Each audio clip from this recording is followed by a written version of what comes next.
Sesaat lagi Anda akan mendengarkan program Renungan Sahabat Seperjalanan bersama Pendeta Wendy Pratama.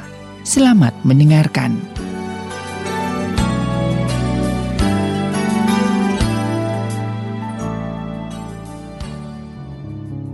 Selamat berjumpa kembali dalam layanan audio Sahabat Seperjalanan. Hari ini adalah hari Kamis di ujung tahun, 31 Desember 2020. Tema renungan dan saat teduh kita dengan judul Sampai Garis Akhir. Sampai Garis Akhir. Firman Tuhan terambil dalam Filipi pasal 3 ayat 13 sampai dengan ke-14. Demikian bunyi firman Tuhan. Aku melupakan apa yang telah di belakangku dan mengarahkan diri kepada apa yang di hadapanku dan berlari-lari kepada tujuan untuk memperoleh hadiah, yaitu panggilan sorgawi dari Allah dalam Kristus Yesus. Mari kita berdoa. Bapa yang di dalam surga, kami sedang berada di garis akhir tahun 2020.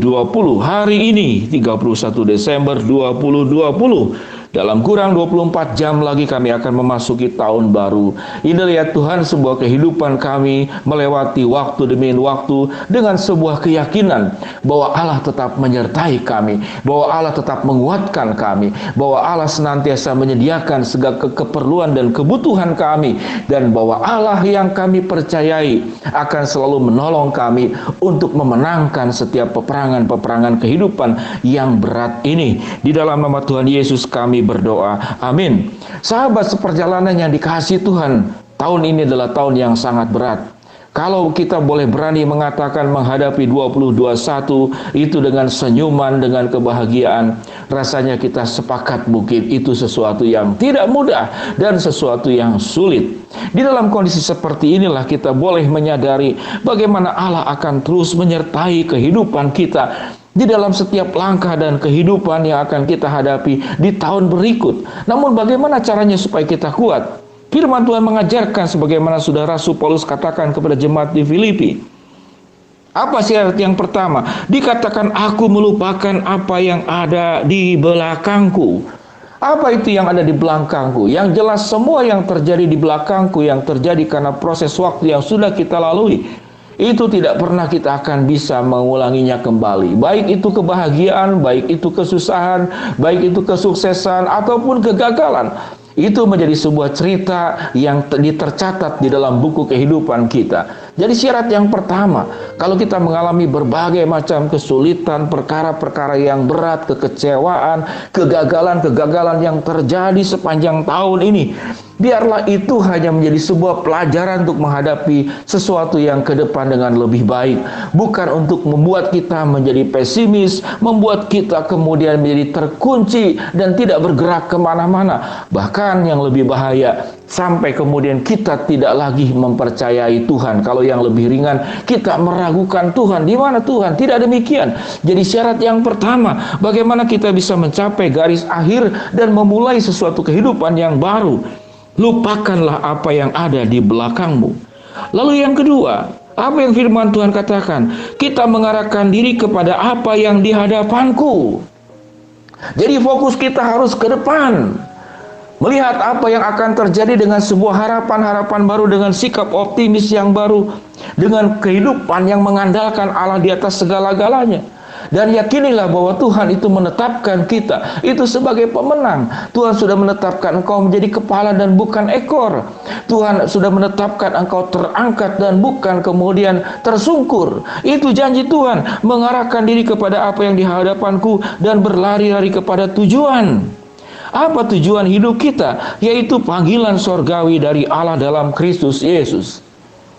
Jadi tujuannya adalah panggilan sorgawi. Jadi yang pertama, kita melupakan apa yang di belakangku. Yang kedua, kita mengarahkan diri kepada apa yang di hadapanku. Apa yang di hadapanku? Yaitu panggilan sorgawi. Apa yang dimaksud dengan panggilan sorgawi? Mari kita bedakan apa yang namanya panggilan sorgawi dan apa yang namanya panggilan duniawi. Kalau kita bercerita tentang panggilan duniawi, maka yang kita kejar adalah semata-mata yang ada di dalam dunia ini. Kita mengejar kemakmuran, kita mengejar kekayaan, kita mengejar kesejahteraan, kita mengejar keamanan, kita mengejar kemajuan, kita mengejar popularitas, kita mengejar segala macam pengembangan di dalam banyak aspek, di aspek materi, di aspek kejabatan, di aspek segala hal, di dalam bisnis, di dalam pendidikan, dan segala sesuatunya. Itu panggilan duniawi. Apakah panggilan duniawi itu dosa? Tidak. Saya katakan tidak dosa. Tetapi kalau itu hanya berdiri sendiri, itu menjadi sebuah panggilan duniawi. Bagaimana yang disebut dengan panggilan sorgawi? Panggilan sorgawi itu tatkala panggilan kebutuhan duniawi kita itu dikaitkan dengan kebenaran firman Allah, dikaitkan dengan tujuan Allah yang membuat kita hidup di dalam dunia ini untuk apa? Dikatakan panggilan surgawi dari Allah dalam Kristus Yesus. Artinya bagaimana? Artinya sukses, kemudian lancar, maju, kemudian saudara kaya, mengalami keamanan, mengalami kelimpahan. Itu hal yang baik. Namun tatkala kita itu mengacu kepada panggilan surgawi, kita tahu bahwa hidup di dalam dunia ini adalah kehidupan yang naik turun dan tidak pasti. Tidak ada seorang pun yang bisa menjamin. Orang kaya di atas bisa rumbuh dalam waktu sesaat, tiba-tiba di bawah. Orang yang di bawah kalau Tuhan izinkan bisa naik ke atas juga dalam waktu sesaat. Jadi di dunia ini tidak ada yang pasti. Di dalam ketidakpastian Tuhan memang menyediakan berkat, Tuhan menyediakan penyertaan, Tuhan menyediakan kecukupan, Tuhan juga menyediakan segala macam kebutuhan. Tuhan juga bisa menjanjikan tentang umur panjang kesuksesan yang terjadi di dalam dunia ini. Namun tidak boleh itu berdiri sendiri. Panggilan duniawi itu tatkala dikenakan berkaitan dengan kebenaran, itu menjadi panggilan sorgawi. Atau apa itu panggilan sorgawi? Di dalam sukses, di dalam kegagalan, di dalam senang, di dalam duka, di dalam kelancaran, di dalam hambatan, kita harus serahkan seluruh kehidupan kita itu di dalam satu tujuan, bahwa tujuan hidup kita itu tidak selamanya di dalam dunia ini, yaitu ada kehidupan yang akan datang. Kehidupan di dalam dunia ini kita harus pakai untuk memuliakan Allah. Tatkala kita diberkati, kita bagaimana dipanggil untuk bisa memberkati. Tatkala kita diperhadapkan kepada persoalan dan persoalan dan masalah, kita juga terpanggil menjadi orang-orang yang beriman dan tabah di dalam menghadapi setiap problem-problem yang ada. Sahabat seperjalanan sampai garis akhir. Tatkala saya menyampaikan renungan sahabat seperjalanan ini, misalkan lewat 10 menit, kita sudah mendekati 10 menit lagi untuk memasuki tahun 2021. Mari kita bergandeng tangan bersama dengan Allah. Mari kita menjabat kebenaran Allah. Mari kita berjalan di jalan yang ditujukan Allah. Tuhan akan menjanjikan penyertaan yang luar biasa kepada kita. Ingatlah bahwa kita akan memperoleh hadiah, yaitu panggilan sorgawi. Tatkala kita menjalani kehidupan ini di dalam segala problematik yang ada, dinamika dan naik turunnya, kita tetap bersama dengan Allah dan tidak meninggalkan Allah. Kita tetap hidup di dalam kebenaran dan tidak hidup di dalam kesalahan dan keberdosaan.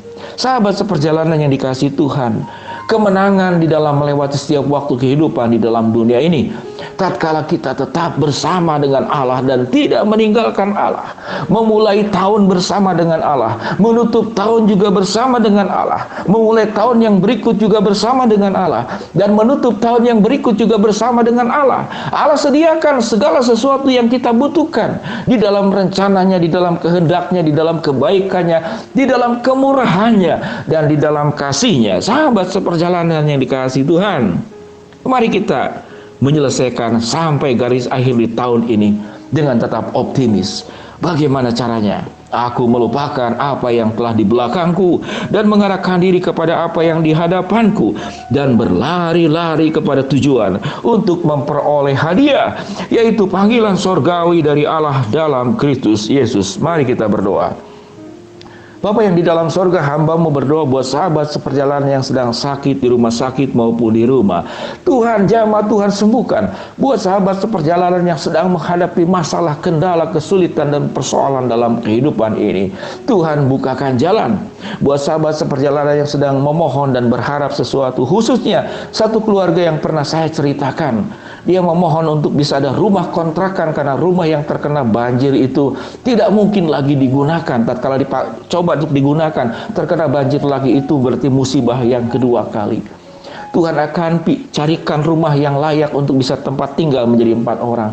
Tuhan juga cukupkan untuk kebutuhan kontrak rumah yang memang tidak bisa lagi diundur. karena mereka harus memiliki tempat yang cukup manusiawi dan layak. Saat sekarang tinggal hanya di satu tempat kos, satu ruangan untuk 4 orang. Tuhan cukupkan kebutuhan daripada saudara seiman kami, sahabat seperjalanan ini. Di dalam nama Tuhan Yesus kami juga menyerahkan semua sahabat seperjalanan dalam menyongsong tahun yang berikut. Allah menyertai kami, Allah menolong kami, dan Allah akan memimpin kepada masa depan yang jauh lebih baik. Di dalam nama Tuhan Yesus kami berdoa. Amin. Shalom sahabat seperjalanan, selamat mencapai garis akhir di tahun ini, dan Tuhan akan menyambut engkau juga di tahun berikut, yaitu besok hari 1 Januari 2021. Shalom.